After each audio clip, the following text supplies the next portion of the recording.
Story 1. Recently, I read a story on this site that brought back a memory of events that took place over one summer.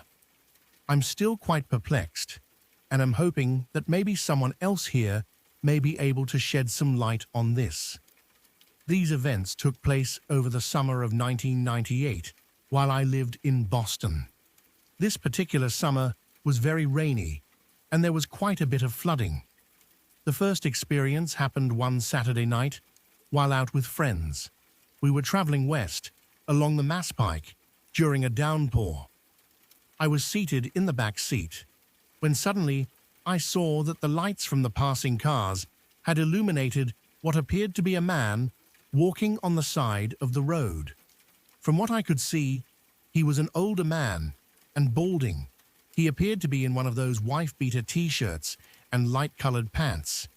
He was also carrying something. This is the best I can describe him, given that the windows were blurry with raindrops. I mentioned to my friends that this was such a horrible night to get stuck on the side of the road. Interestingly enough, my friends didn't see that man. I kept waiting to see a car stalled with its hazard lights on, but we didn't pass anything.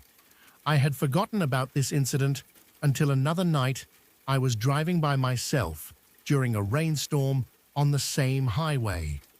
What do I happen to catch out of my eye? The same darn man in the same clothes walking up the side of the highway.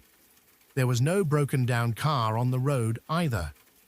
There was a part of me that was tempted to go back and see if I could find the man, but there was another part of me that really had a bad feeling about this. This was an experience that would go on to repeat itself several more times throughout that summer. This didn't just happen on the Mass Pike either. I had it happen while traveling on 495 and also on Route 2. It did not seem to matter if I had friends with me or not. I seemed to be the only person that saw this man, and he only appeared when it was raining. I don't understand why this was happening. He had no other discernible features other than what I described above. There were no deaths in my family or any other bad experiences that year. I had started to think it was a warning of some sort, but I can't think of what it might have been. To this day, I still have no idea what the purpose of this was, and why I was the only one that was seeing him. Story 2.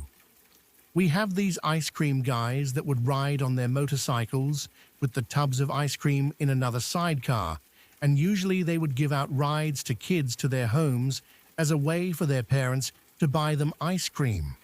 Some are really nice, especially the ones that recognizes you and would give out a free bar sometimes. Once, I was waiting for my parents to pick me up from school when I was in year 4. The other kids went home because my parents just got back from work, and it was fucking raining because of the monsoon, and I lived at the East Coast at the time. The road was filled with rainwater, and pretty sure I got a cold from that day.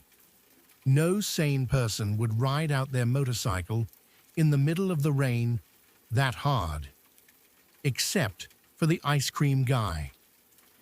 I noticed that this was a different ice cream guy than the one that always came during after school, so I thought that he was new, and I've seen him a couple of times around my neighborhood as well. He saw me and motioned me to come closer and get on the sidecar so he could take me home. Even as a kid, I couldn't help feeling vibes from this guy BC. He's almost too friendly, and I didn't like that. I stayed in my spot under the roof, close to the guard, because that's what my parents taught me to. He keeps insisting for me to come with him, even though I already said that I was waiting for my parents. And then he did the unthinkable when he got out of his parasoled motorcycle and getting drenched just so he could approach me. Instantly, I dashed to the guardhouse, ignoring the heavy rain, just so he stops following me. I told the guard that the ice cream guy was following me, and thankfully enough, the guard chased him out and threatened that he wouldn't be able to enter the school premise if he doesn't back off. Deflated, he left, and I never saw him at the school again until I moved to the city. It's weird how desperate people can be to get someone to go with them at all costs. I was especially vulnerable because I was alone, waiting, and thankfully got out in time. Story 3. It's kind of funny, kind of creepy all in one, but back in school, there was a weird encounter that kinda never added up. Growing up, I had this life-size cat in the hat stuffed animal, and I hated this thing since day one. I swore. This thing watched me in IDK. It just didn't seem right. I had tons of stuffed animals, but this one in particular freaked me out. I made my mom move it out of my room and put it in our playroom. I never went into that playroom unless I had someone with me because I hated the thing so much. Well, one day I had a friend over and it was storming like crazy, which put us in a spooky mood. We were telling each other weird stories, and I had mentioned the cat in the hat. I told them that I just knew something was weird about it. My friend suggests we go investigate it. As an 8-year-old, this is scary business, going to investigate my evil stuffed toy in the middle of a crazy storm. We get to the playroom, and there it is, but weird enough, it's facing backwards. It was up on a shelf that I couldn't reach unless I climbed on something, and I knew my parents didn't go in there often. I was also an only child at the time, so it was scary. We peeked from around the doorframe, trying to see if we could sneak up on something spooky. We were speculating if it would get up and walk somewhere, not knowing we were watching. We watched it for maybe 30 seconds with no result and left to investigate other creepy places in the house, the basement, my parents' room, LMAO, you know, shit that is mysterious to a kid. It got boring, and eventually we wanted to go in the playroom to get something, can't remember what, and went to flick on the lights. Well, they wouldn't turn on. All we could see was the outline of things in the dark playroom, with the rain pouring in outside the window. Then there was a loud lightning strike that lit the room up just enough to see the cat in the hat now facing our direction and looking right at us. I don't think I've ever ran so fast in my entire life. After that, I begged my mum to get rid of it, so I'm pretty sure she tossed it out because I never saw it again. LMAO. Story 4. I rarely have anything to contribute, but have an old story, early 2000s, that lines up well with this. The exact reason I was on the road escapes me, but one autumn night, maybe 8:00 but already dark, I took a slight right turn from the main highway through small neighborhood in the county between two cities of 100,000 or so. It was raining very hard, as my windshield wipers were probably on the medium setting. I approached a bend in this neighborhood of maybe 40 houses, small cul-de-sac development from approx the 60s. I saw a woman 20th in front of me, illuminated in my headlights at the end of a driveway closest to the road. She was in a tank top and jeans, looking thoroughly soaked, arms folded as to hug or warm herself. I see her staring directly at my side of the car, and as I approach, being the helpful young Midwestern boy that I was, decide to see if she's okay. I had hand-crank windows so she could see that me, leaning over to roll my passenger side down to talk to her. As the window opened no more than 3 inches, she, seemingly unconsciously, gasps the top of the window so that the full length of her fingers was now inside my car, which spooked me as it was near my face, me leaning over the passenger seat to talk to her. As I start to ask her if she's all right, I notice she's young, 18 to 22, and bawling almost uncontrollably, gasping for breaths between sobs. I get no response from her, so I ask again, "Are you okay? Is everything all right?" She maintains eye contact with me, but says nothing. The silence is deafening, and the tension is undeniable. I then offer her a ride, but again, she continues to stare, crying and staring at me, clasping the top of my window. I pause and contemplatively look at the road ahead, then look back and say, now, I'm hyper-aware and feeling very, very freaked out, as her silence has me wanting to leave immediately. Tell her I don't think I can help her. She says nothing, hesitates to let go of my window, but as soon as she does, I pull away into the night. The whole incident lasted maybe 45 seconds, but I'll never forget it. I have no idea what that poor young woman was going through that night, but empathy drove me to pull over, and palpable fear motivated me to leave. In hindsight, the thought of abuse has come to mind, as maybe she was just stunned by what happened. But her lack of response for the duration of my stop is haunting. Story. When I was around 8 years old, I got lost during the Ganapati Visarjan in Mumbai. It was pouring rain, and to an 8-year-old, it felt like a nightmare. I cried my heart out, but eventually gathered the courage to ask people for help with my address. After what felt like an eternity, I finally made it back home. My mum and dad were furious when I arrived, but I was just relieved to be safe. Story 6. I'm visiting my brother's cabin in Washington State. He let me come here after my divorce, get away from all the nonsense, and clear my head for a couple weeks. It's beautiful out here, the quaint little hut, exactly what I had been expecting. It's surrounded by dense forest, and you have to take a long dirt road to reach it. It's wonderful.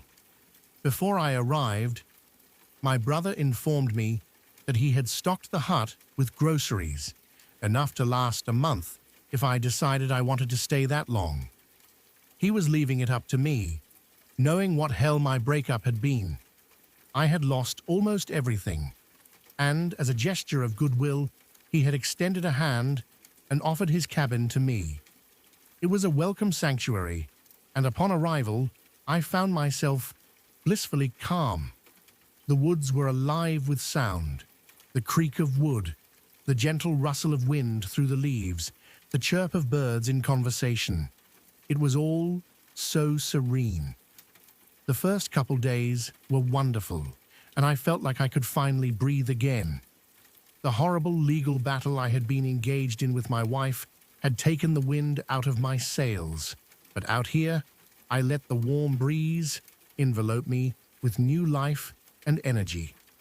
To my surprise, it had been beautiful the first couple days, the gentle golden rays of sunlight filtering through the canopy of green overhead.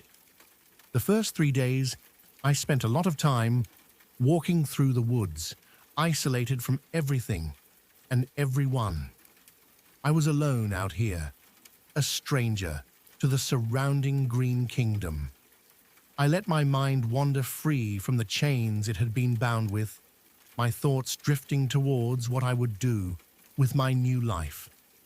Possibilities began to blossom before me, and I actually started discovering hope in my future again. But then the rain came.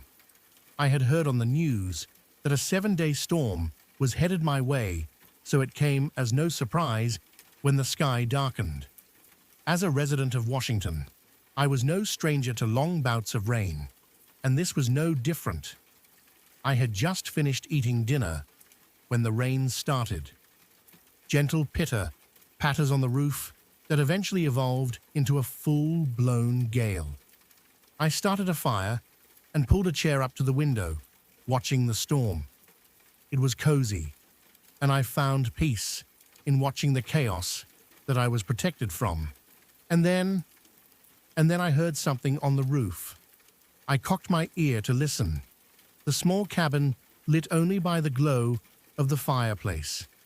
At first I thought it was just the rain, but after a few moments, I realized it sounded like someone was running around up there. I didn't know what to make of it, assuming it had to be some kind of animal. but it sounded much bigger. I grabbed the blanket off of the chair I was sitting in and pulled it up to my chin, creeped out by the noise. After a little bit, the sound stopped. My heart was in my throat, and my eyes darted to the front door. Thunder boomed overhead, and I suddenly felt incredibly far away from civilization. I shivered, despite the fire, and turned my eyes to look out the window I was sitting in front of. Lightning flashed, and I suddenly leaned forward, heart racing. Something wasn't right out there. I thought my eyes had to be playing tricks on me, and I anxiously waited for more lightning. I forced myself to calm down, sure that what I had just seen was paranoia, brought on by fear. The world was illuminated once again by a bright blast of lightning, and my eyes went wide. Mere feet from the window, the rain seemed to bend around the shapes of 3 invisible figures. They stood about 6 feet tall, the rain outlining their still forms. I swallowed hard, waiting for another blast of lightning, and when it came, the shapes remained. They were immobile, and I suddenly felt eyes on me, as if they had come with the storm to watch me. I retreated from the window, feeling exposed and afraid, and went and sat on my bed. I was terrified, so shaken by the bizarre forms that I began to have a hard time breathing. I took a few long, deep pulls of air, willing myself to settle down. As my heart rate slowed, I started convincing myself that I had imagined the shapes. Between the rain and the dark, it was easy to mistake shadows and shapes that weren't actually there. Just as I was about to get back up, I heard something walking on the roof again. I gripped the sides of my bed as I listened to the heavy footsteps walk closer and then finally stop directly over my head. I crawled between my covers and held my breath, eyes wide in a panic. What the hell was out there? Another flash of lightning lit the sky, and I glanced at the window. It was right there, its invisible form parting the rain like a curtain. It was watching me. I squeezed my eyes shut and pulled the covers over my head.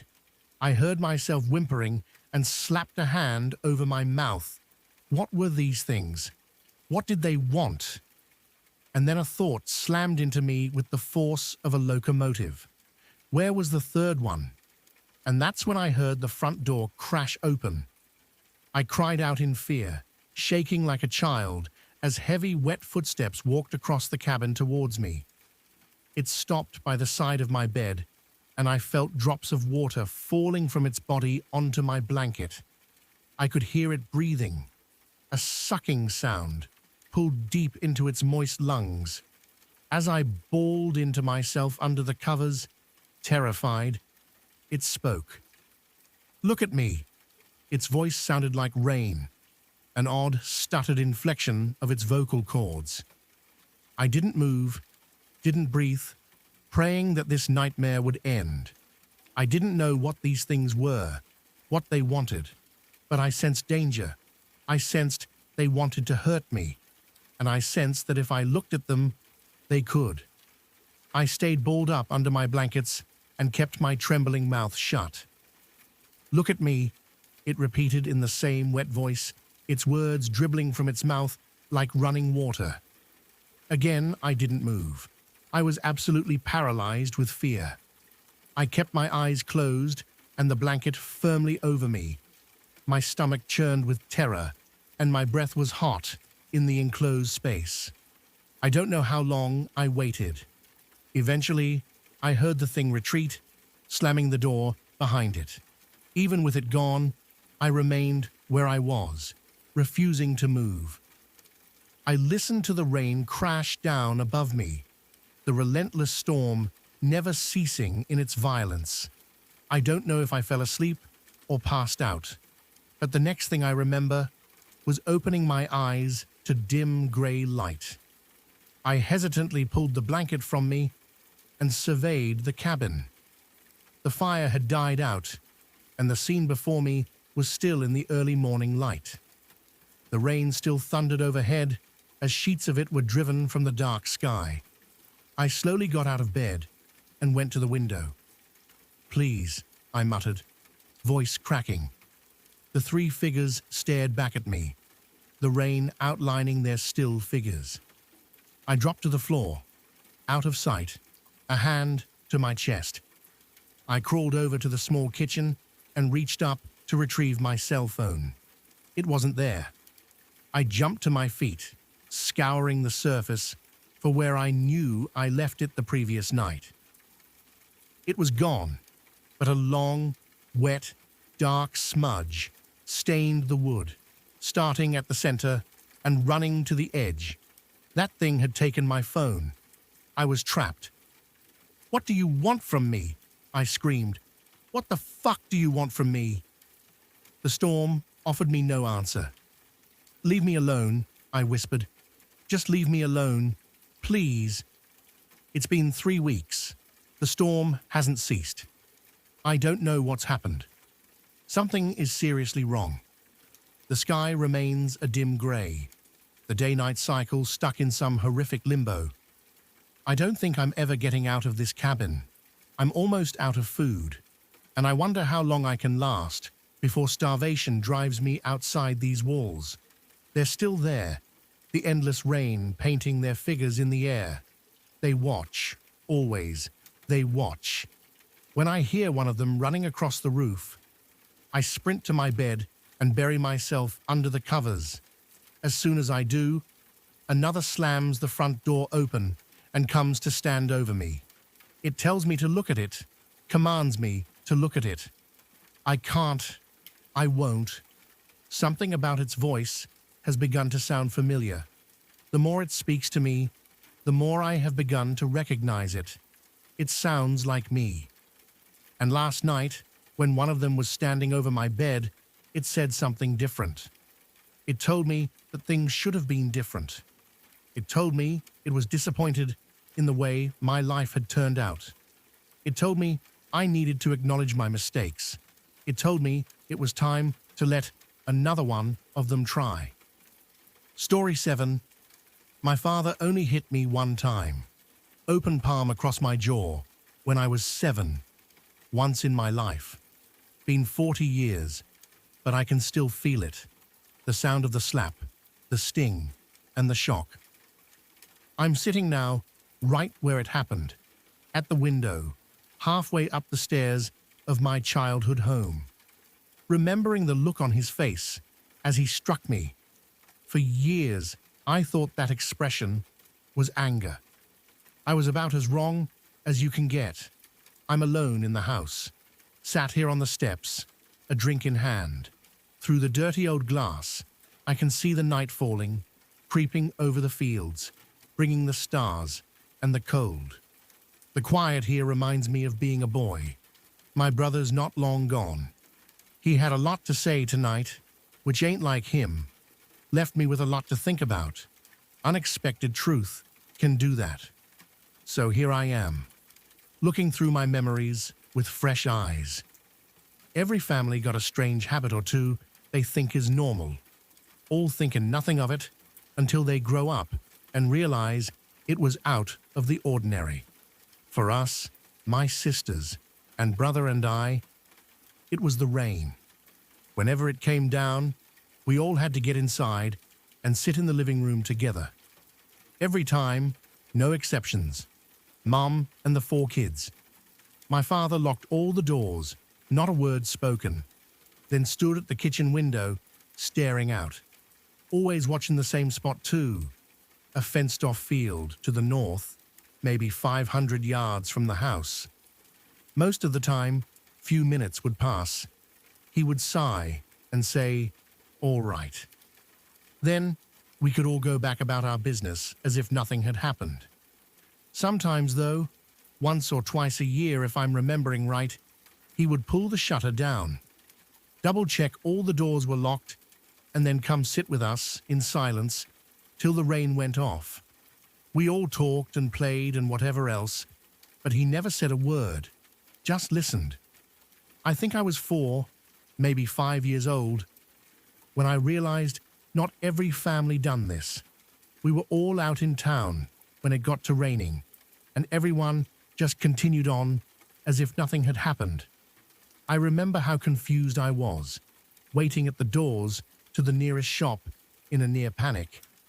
My mother, leaning down to whisper so Noon would hear, said, "That's only for at home honey, okay?" We lived on what had once been a farm, one of the biggest in the county.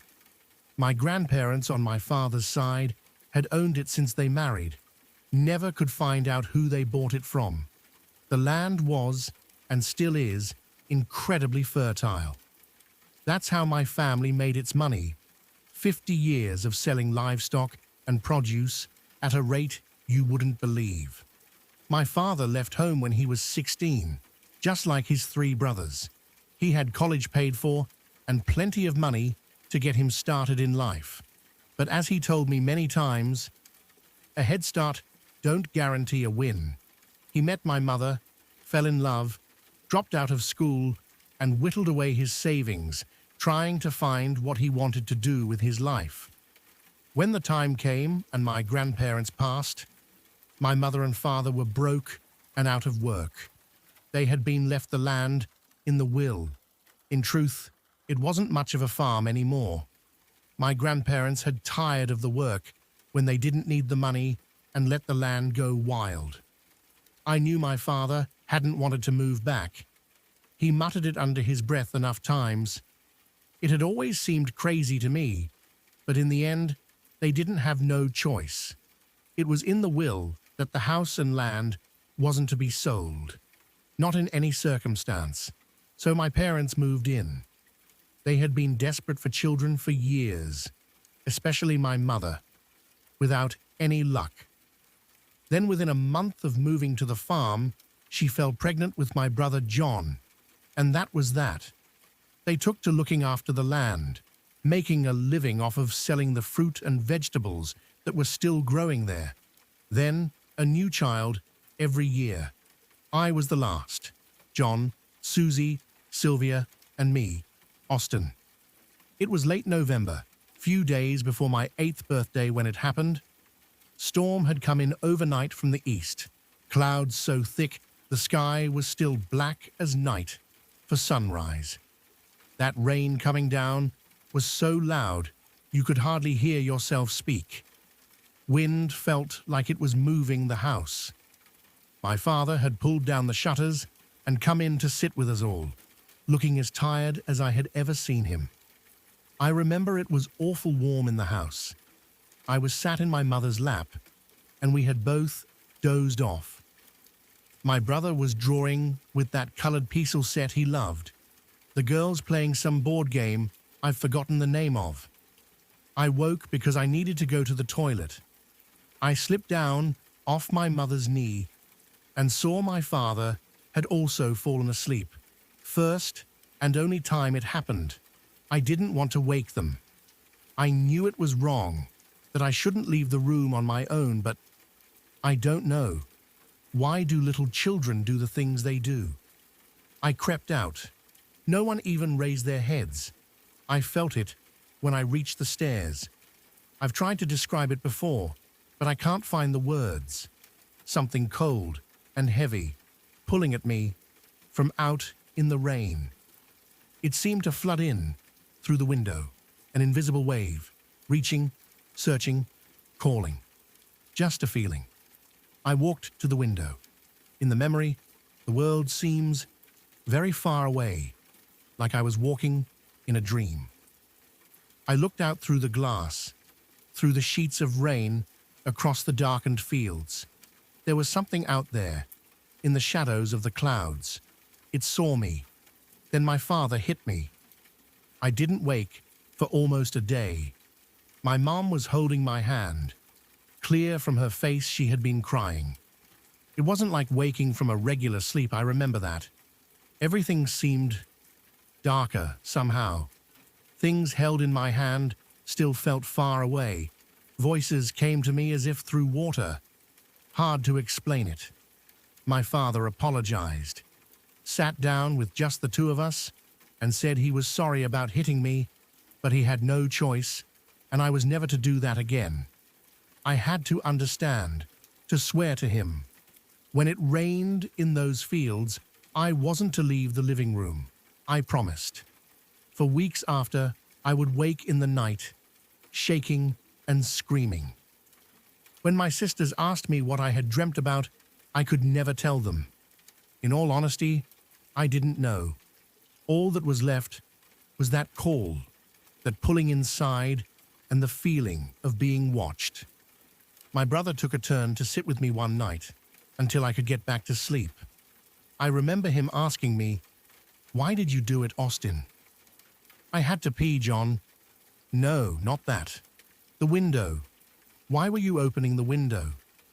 The next year was when we lost my mother. My sisters and I were away north, spending the week with our Aunt Amelia and her kids. My brother had stayed with our parents to work on the farm. Neither him or my father would ever talk about what happened, not clearly anyhow. There had been a terrible storm, lasting from dawn till dusk. They had been sitting together, waiting it out, when the wind picked up worse than ever. The old oak next to the house came down, caught the house on the way, tearing the wall and putting in the living room window. The rain washed in, across my mother, and she vanished. I sat in that room for hours when we got home, just staring. On the marks the water had left on the wooden floor, at the rotted trunk and ruins of the tree. We never saw her again. Those few months after were the worst of my life, the aftermath of it all. The police forever at the house, questioning us all. My father drinking seemed like more and more every day. My sisters crying, my brother becoming quiet and distant. I didn't handle it well, of course, not any of it. I had this memory of her, sitting with me, stuck in a loop in my head. We would have conversations in my imagination. I would daydream into them over and over, then snap awake, back to the reality around me, and realize she was still gone. I started waking in the night crying again, but now no one came to sit with me. They had their own nightmares. About 6 months had passed. I was out working on the fences with my father, right at the edge of our property. It was a beautiful day, little too hot, if anything, barely a breeze. We had been out for hours when he stood up sharp and turned to the horizon. "Austin, in the car now." It was the first words he had spoken all day. I recognized that look on his face, the tone of his voice. Weather was turning. To this day, I haven't seen anything like it. A freak event, once in a lifetime for a storm to move that fast. The wind first, cold and sudden. You hear the thunder, distant but closing, and the sky starts to darken.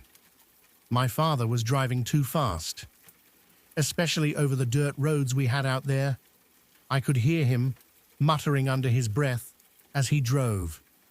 "They'll know not to leave the house, even if I'm not there. Your sisters and brother will know."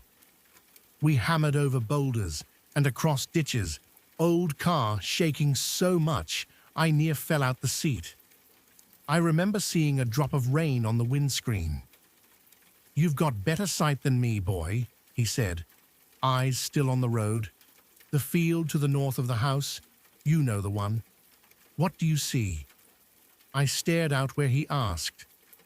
"Nothing, but what?" "Someone's opened the gate." Christ, he slammed on the brakes. I felt the car fishtail, seatbelt cut into my neck, and choked the breath out of me. My father had gone deathly white. He pulled off his coat and threw it over my head, plunging me into darkness.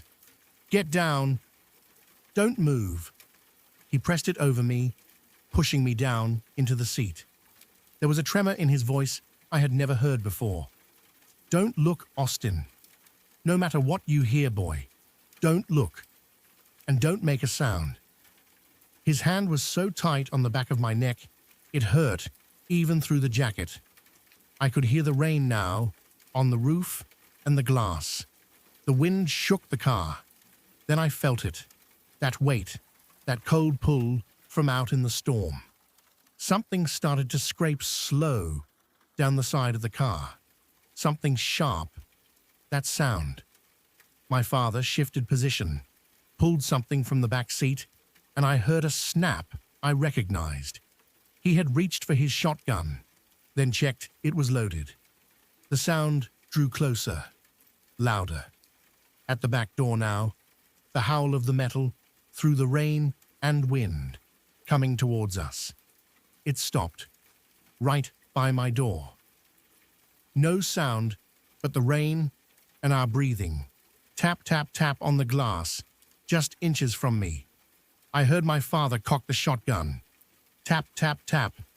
He took his hand from my back and shifted, I guess to get a better hold on the barrel.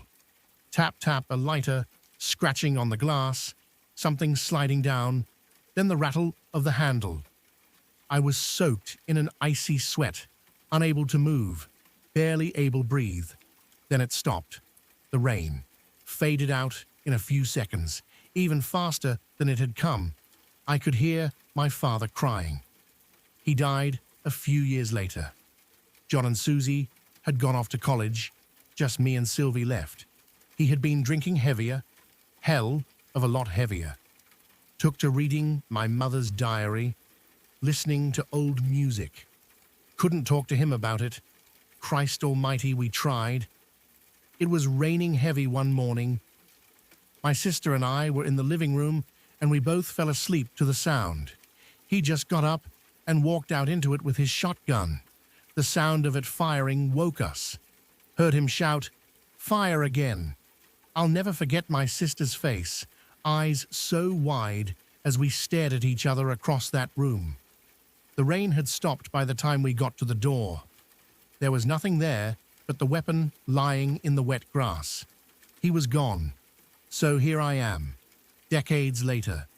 Feels strange to even say that, you know. How can it be so long? My brother called me here this morning, told me this story again from his side, the truth of it, or as much as he got from Dad. The family had always known about what came with the rain. They never gave it a name, never talked about the details of what they saw. Came with the land, like a deal you signed up to by living here. Who knows when it began, what it really was? Sometimes it came, sometimes it didn't. If the rain didn't touch you, it was no problem. Used to be worth it for how fertile the land was, but not something you could live with forever. When kids got old enough, they were told the truth, made to swear to never sell the land, and to stick to the deal. Through tears, he told me about seeing our mother taken. Windows smashed, rain washed in across her, and she was gone, he said. It took her, Austin. John says he's leaving the country, can't take the weight of this place anymore. I don't blame him. Can't say I don't understand. He's left it all to me, to do with as I please. My sisters aren't interested, don't even live in the country no more. Not how I expected today to end, I'll tell you that. Here I am, leaning against the cold glass. Too much to drink and too much to think about. Ain't a good mix, I know. I'm remembering my mother, snatched away from us, like smoke in the wind. Remembering that open gate, blurred by rain, that tapping on the glass of the car window. Decades later, and I can still feel it, you know, watching me. There's a storm coming. Story 8. Imagine you're on a staycation at a condo near one of Metro Manila's biggest malls. It starts raining. Your girlfriend suggests waiting it out at the 7-Eleven downstairs. Simple, right? Not quite. The couple ran through the rain to Jollibee instead. Back in their unit, The girlfriend nervously asked her boyfriend to confirm something. She described seeing the 7-Eleven fully operational, bright lights, a male cashier, customers shopping around. Everything looked normal. Her boyfriend checked Google Maps. The store had been closed for quite some time. What makes this story particularly creepy is how ordinary it seemed. No dramatic apparitions or scary sounds, just a convenience store that shouldn't have been there, looking exactly as it would on any regular night. The post exploded on our horror stories, becoming one of 2025's most upvoted Philippine horror stories. One commenter shared their own parallel experience with a milk tea shop in Quezon City. They saw someone mopping inside, walked closer to order, and found the shop completely empty and locked. These phantom businesses operating in plain sight? That's the stuff that makes you question what you're actually seeing when you walk around Metro Manila at night. Story 9. Religious statues are supposed to bring comfort and protection. A Santo Niño in your room should make you feel safe, right? Not when it moves on its own. A Redditor shared their childhood experience from 1993. Their grandmother placed a 2-foot-tall Santo Niño statue on a cabinet in their room. The first night, alone in the room, they woke up feeling watched. The statue had moved, now facing their bed instead of the center of the room. By morning, it was back in place. This pattern continued. For 3 nights straight, they felt observed. On the 5th morning, they noticed something that confirmed their fears. The statue sat on a perfectly clean circle on the otherwise dusty cabinet surface. It had definitely been moving. What makes this story resonate is how common these statues are in Filipino homes. Almost every Catholic household has religious imagery. The idea that something meant to protect you might actually be watching you. Moving when you sleep creates a deep psychological unease. The concept even has a name: automatonophobia, the fear of human-like figures. When that figure is supposed to be holy, the fear multiplies. Comments flooded in from people sharing similar experiences with their own religious statues, creating an entire thread of moving santos. Story 10. It was supposed to be our last big blowout before we all scattered for good after graduation. 6 of us, crammed into Liam's uncle's hand-me-down SUV, heading for a cabin in the heart of the Talladega National Forest. The plan was simple: a week of cheap beer, bad horror movies, and reminiscing about the best 4 years of our lives. Just the 6 of us: me, Sam, Liam, Chloe, Ben, Maya, and Jessica. The cabin was perfect: rustic, isolated, and smelling faintly of pine and wood smoke. It was perched on a small rise, surrounded by a dense wall of trees that swallowed up the sound of the highway miles back. The first day was bliss. We hiked, we swam in the frigid lake, and as dusk settled, we built a bonfire, the flames spitting sparks into the indigo sky. The storm wasn't in the forecast. It rolled in on the second day, a bruised purple mass of clouds that seemed to boil over the horizon. The wind came first, hissing through the pines. Then the rain, a torrential downpour that turned the dirt road into a river of mud. The lights flickered once, twice, and then died, plunging us into a world lit only by our phone screens and a few dusty candles we found in a drawer. "Well," Liam said, ever the optimist, "so much for hiking tomorrow. Who's up for Monopoly by candlelight?" We were all a little on edge, but we made the best of it. We were trapped, sure, but we were trapped together. That was the point, wasn't it? The first odd thing happened that night. It was my turn to make dinner, a simple affair of pasta and canned sauce. I pulled out the plates from the heavy oak cabinet. I counted them out.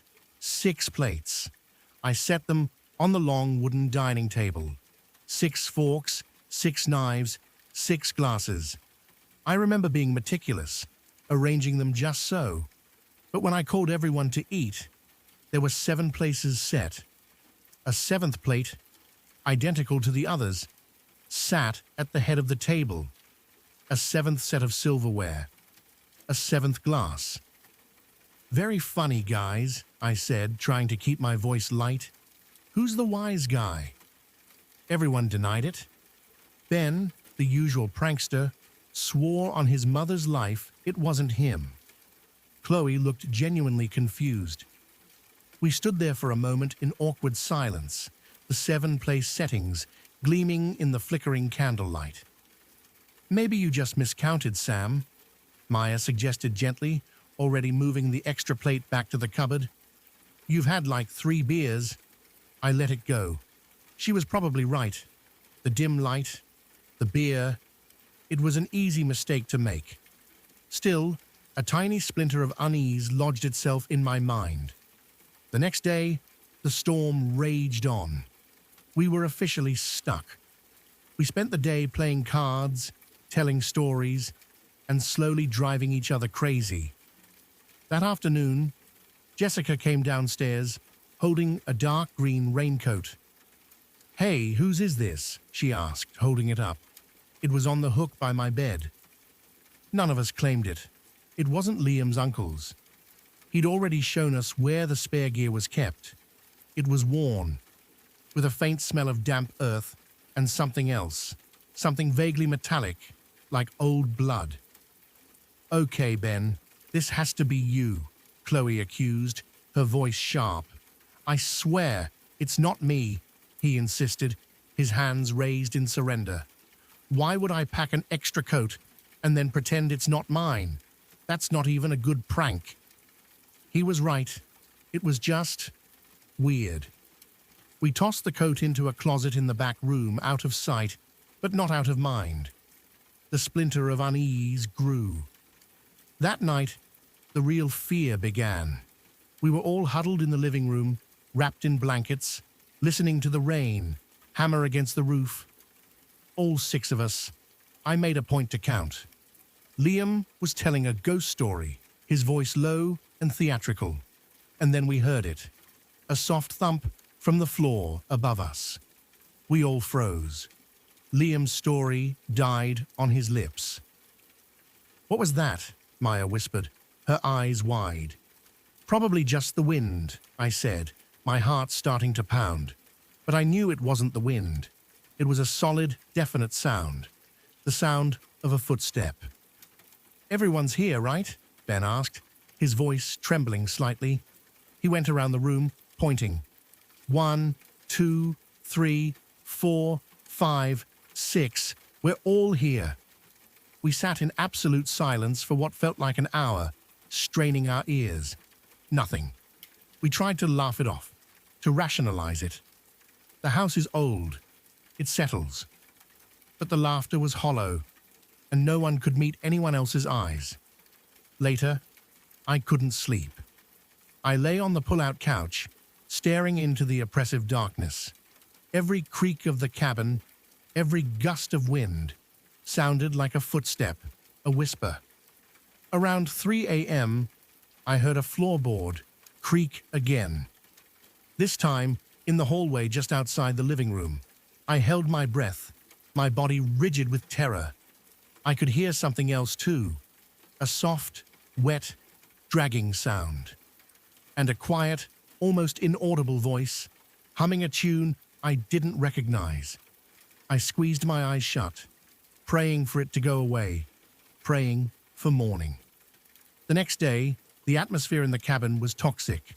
We were no longer friends on a fun getaway.